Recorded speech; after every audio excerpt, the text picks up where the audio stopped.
Well, good afternoon to you once again. Another lecture cast, coffee table series 2025. Here we are.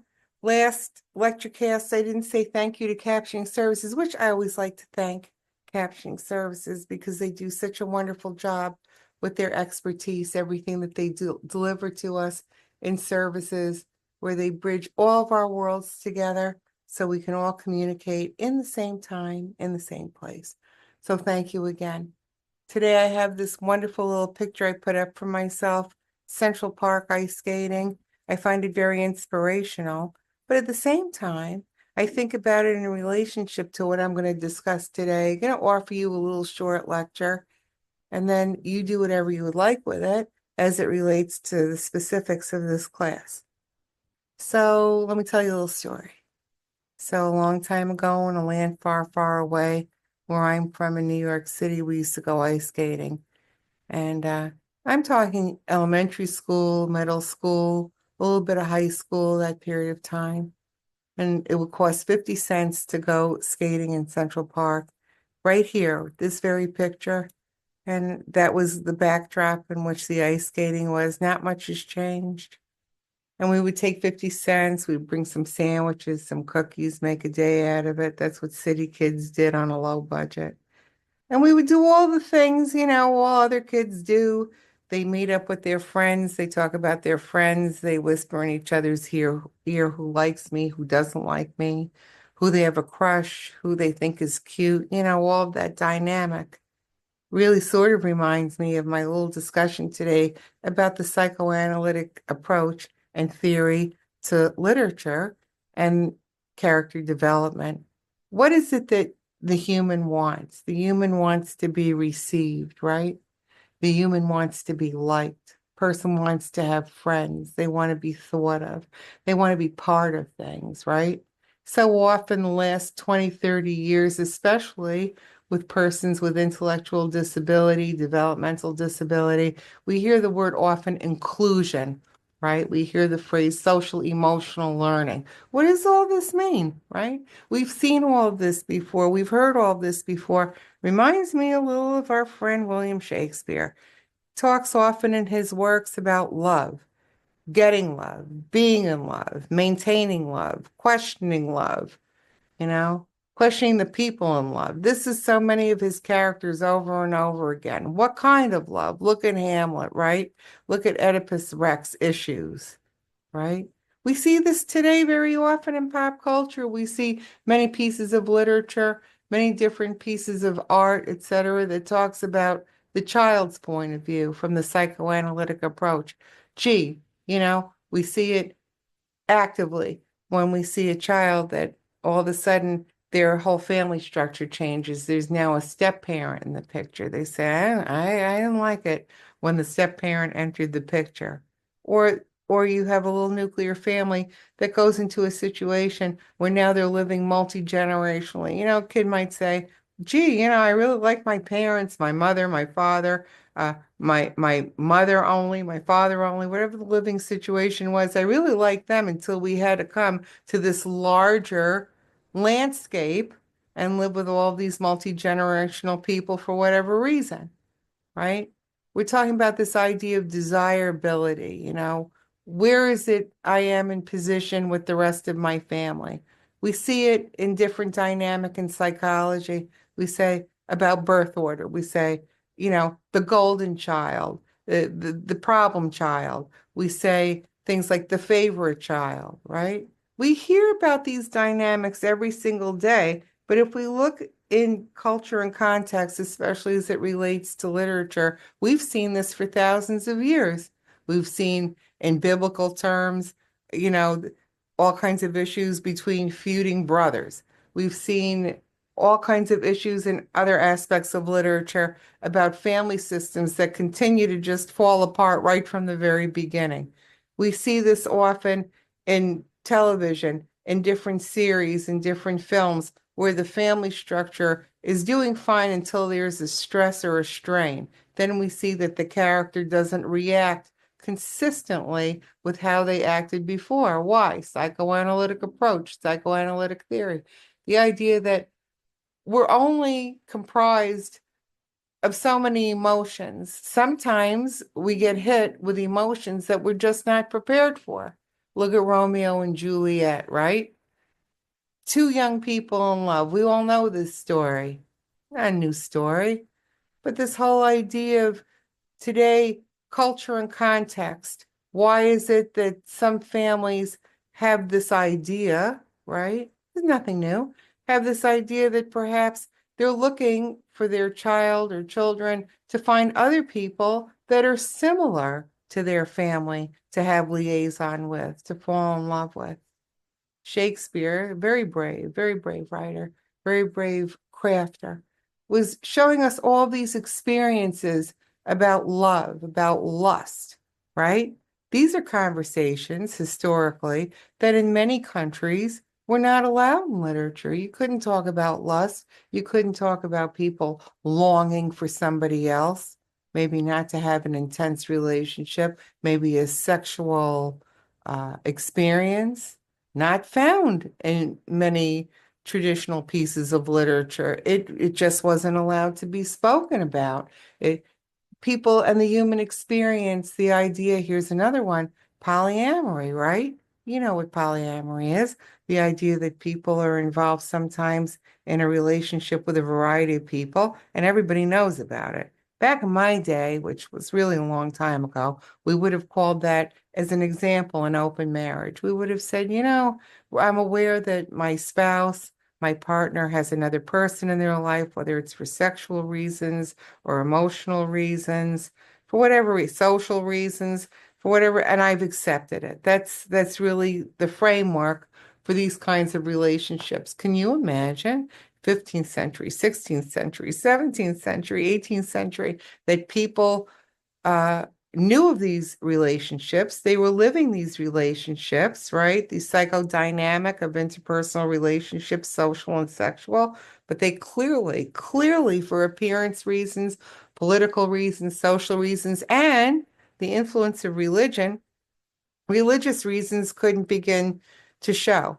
I want to talk about something, and it just really sort of reminds me of the Shakespearean formula. It's a little bit of a digress, but it's worth it for me to share it with you because the idea of these lecture casts, this is the same conversation I would have had with you exactly as if I were in a traditional classroom setting with you. Tell you the very first series I ever really saw in contemporary television, pop culture, that reminded me a little bit about Shakespeare, believe it or not, is The Sopranos. I don't know if any of you remember The Sopranos. You can certainly get it stream TV. It's often on all Peacock and some of these other streaming services. Sopranos, right? Especially when it came to love and lust. It seems that all of the characters, for the most part, had somebody that they loved and then somebody that they lusted. And or they had somebody that they loved. This is really this psychodynamic approach to analytic theory and literature. They had somebody that they might have loved, but because of the dynamic, they were told they couldn't love that person. I think about some of the characters that, for social reasons, couldn't love who they loved, or for religious reasons, they weren't allowed to address their feelings because of loyalty and the stigma of stepping outside of relationships as it related to religious principles and practices. I thought that the Soprano series answered so much of these passions, these ideas that even Shakespeare tried to deliver for us in Othello, the idea of multicultural relationships, the idea of looking past color and seeing a person for who they believe that they see in front of them, that they feel that there's a connection, not to be impeded and to be interrupted by cultural norms. Shakespeare took all these risks in delivering these characters to us. This whole idea of, and I'm going to put it right out there, this whole idea of suicide, this mental health approach to solving issues that two young lovers in Romeo and Juliet felt that were unsolvable, you know? It- and to look at it from a contemporary point of view, just as a conversation, between all of us today on a snowy day here in Rochester. I think to myself, Romeo and Juliet, where have we seen this before? We've seen this pop up numerous times. We saw this in West Side Story, similar kind of theme. You might remember the musical from high school or other high school productions. It's a popular theme because why? Because these characters resonate with all of us, what it's like to fall in love with somebody that people tell you not to fall in love with, the sociological aspect of somebody's worth, their family's worth. Is it even? Are we in the same class system? Are we in the same cultural value, the same mores, the same religion, the same belief systems? We see this today all over television. We have this whole scenario right now in the political scheme of persons that are immigrants. Are they any different if they're illegal immigrant? Are they any different if they're sponsored immigrants? Are they any different if they're legal immigrants? Are they any different? Is the person any different, right? Their needs for love, lust, companionship, uh, food, water, clothing, to even say, hierarchy of needs. There you go. You want to talk psychology today, we can bring that in, right? Hierarchy of needs, right? To have those needs met. So are their needs any different? Are they human first? Are people really just human first? And all of the politics of the person comes into play later. Tell you what else makes me think of it in addition to the immigration status. What would Shakespeare have given us today if he were alive, still crafting his wonderful works? What would he have written about this today? Back to West Side Story. The idea that you have the Sharks and the Jets. You have two different factions of two different religions, two different cultures, two different social class, and the whole idea that they can't fall in love, and all of the strains and anxieties that go with it. Back again, psychoanalytic theory and approach. The idea that the writer is writing from a place of anxiety. They're bringing us something that is hard to discuss, right? We see this in all periods of literature. They bring us a character or scenario that is just recognizable to everybody. It's difficult to discuss. This is why we latch on so quickly. We say, oh, I know this character, I've lived it, or I watched a sibling lived it, or I watched my best friend lived it, live it. Or we see the outcomes of a scenario. Today we might socially say in a situation, oh, that didn't end well, you know? Because we're really watching all of these scenarios in humanity that Shakespeare was watching. And instead of having the internet and all of these places to have chat rooms and Facebook and all these places to have dialogue, instant message. Instead, he was really dialoguing with us, the audience. He was saying, let me show this to you. Like his TikTok, let me show this to you. Let me reveal to you what can happen in mental health when you have no support. Let me reveal to you what can happen when people don't understand different race and religion, and how it's beyond a disturbance that can really affect who you are as a person when you're not received. He says, let me show this to you. That's what he was doing for us. Back to The Sopranos. Why did this season do so well? All these seasons and the whole series. Because people came, as they did in Shakespeare's time, to the plays. They came hungry to identify and to address their own fears, their own excitement. How does this feel when it happens to us? How does it feel to see somebody else in love, to see somebody else in pain, to see somebody else in some kind of horrible trauma? How is it that they react? What would I do, right? When we have this self-reflection, we say, well, what would I do if that were me?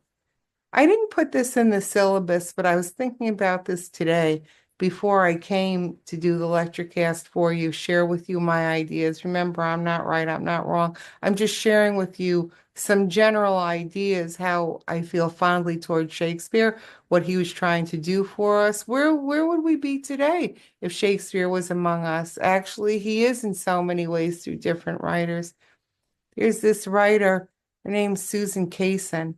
A very interesting writer. You might recognize this film. If you don't recognize it, you can go look it up. You can stream it probably for free. I know you can get it through the library. The film's called Girl Interrupted. It starred Angelina Jolie and some other wonderful people, Brittany Murphy, the late Brittany Murphy, etc. And it was really fashioned after a true piece about a girl named Susan Kaysen. The writer writes from her perspective of self-reflection and what happens after she has the suicide attempt and she winds up going to a psychiatric hospital. So you say, well, Professor Jen, why are you mentioning this today?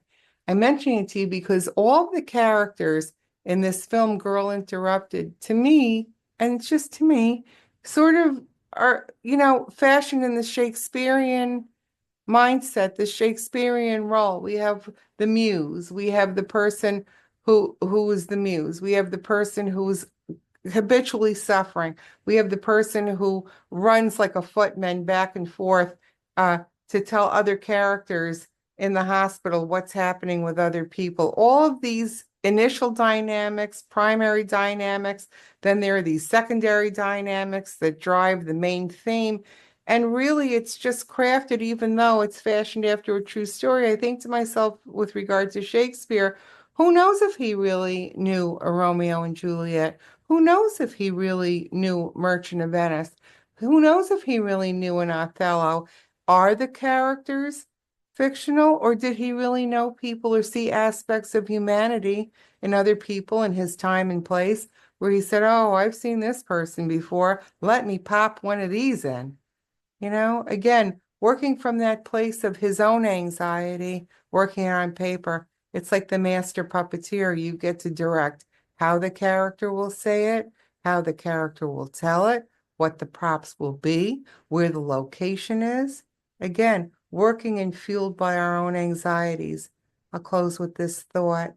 I think often about Tennessee Williams. Many of you know Tennessee. You heard Glass Menagerie, Streetcar Named Desire. This property is condemned. A Cat on a Hot Tin Roof.